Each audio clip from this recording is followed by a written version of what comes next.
Hi hello అందరికీ. ఇప్పుడు నేను ఒక చూపిస్తాను. ఎంతమందికి ఇష్టమో చెప్పండి.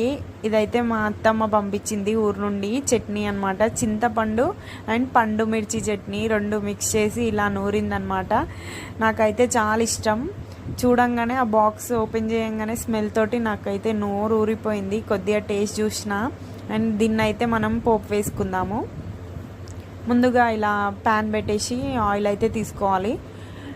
ఒకటేసారి పోపు వేసేస్తున్నా నేనైతే అంతా చట్నీని. కొద్దిగా కూడా వేసుకోవచ్చు, మళ్ళీ ఎందుకనేసి ఒకటేసారి చేసుకుంటున్నా. ముందైతే నేను ఆయిల్ ఇంత తీసుకుంటున్నా అనమాట. ఆయిల్ వేడెక్కాక జీలకర్ర ఆవాలు అయితే వేసుకోవాలి. ఆ తర్వాత కొద్దిగా వేడెక్కి కలర్ వచ్చాక శనగపప్పు,